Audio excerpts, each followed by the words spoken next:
Hello friends, செவ்வாய்க்கிழமைக்காக பூஜை ரூமை வந்து க்ளீன் பண்ணிகிட்ருக்கேன். வராகி அம்மன் வழிபாடு செய்யலாம்னு இருக்கேன். சிலைகள்லாம் சும்மா லைட்டாக க்ளீன் பண்ணி வச்சிடலாம், அந்தந்த இடத்துலையே வச்சிடலாம். குலதெய்வ கலசம் க்ளீன் பண்ணணும், தண்ணி மாற்றணும். பூஜை ரூமில் வந்து 2 மணி பிளான்ட் பாட்டு வச்சுருக்கேன், அதில் தண்ணி மாற்றணும். குத்து விளக்குலாம் வந்து திங்கக்கிழமை தான் க்ளீன் பண்ணணும், செவ்வாய்க்கிழமை வெள்ளிக்கிழமை க்ளீன் பண்ணக்கூடாது. அதையும் க்ளீன் பண்ணிக்கலாம். நம்ம பூஜைக்கு பயன்படுத்துகிற பூவு, அட்சதை, விளக்கில் இருக்கிற திரி இதெல்லாம் வந்து தனியாக ஒரு பேஸ்கெட்டில் போட்டு வச்சுட்டு ஓடுற தண்ணியில் தான் அதை நம்ம விடணும். பாட்டில் இருக்கிற மணி பிளான்ட்ஸ் ஏதாவது அழுகி போயிருந்தாலும் இல்லை காஞ்சி போயிருந்தாலும் அந்த இலையிலலாம் கிள்ளி போட்டுட்டு வேர் அழுகி இருக்கான்னு பார்த்துட்டு அதையும் க்ளீன் பண்ணிவிட்டு வேறு தண்ணி மாற்றி வச்சிடணும். இப்போ குலதெய்வத்துக்கு வச்சுருக்கிற கலசத்தை வந்து க்ளீன் பண்ணிக்கலாம். சால்ட்டும் லெமனும் வச்சு தான் நான் க்ளீன் பண்ணிகிட்ருக்கேன்.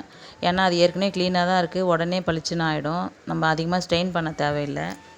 ரொம்ப பச்சையாக இருக்க விளக்குகளுக்கு மட்டும்தான் வந்து புளியும் சால்ட்டும் வச்சு க்ளீன் பண்ணுவேன்.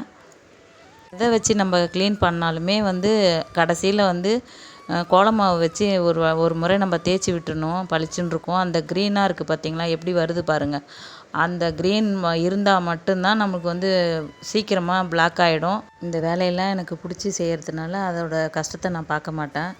நாம் செய்கிற வேலை சுத்தமாகவும் அழகாகவும் இருக்கணும்னு நினைப்பேன். பூஜைக்கு தேவையான பாத்திரங்கள்லாம் விளக்கியாச்சு.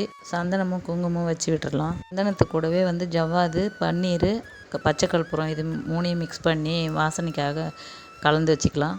பொட்டு வச்சிட்ட பிறகு பூஜைக்குன்னு வச்சுருக்கிற மனையில் வந்து மஞ்சள் தடவி அதுக்கும் மஞ்சள் குங்குமம் வச்சு விட்டுட்டேன்.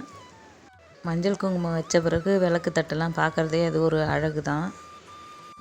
கலசம் வைக்கிறதுக்காக ஒரு தட்டில் வந்து அட்சதை போட்டுக்கணும். அது மேலே 1 ரூபா நாணயம் வச்சுட்டேன்.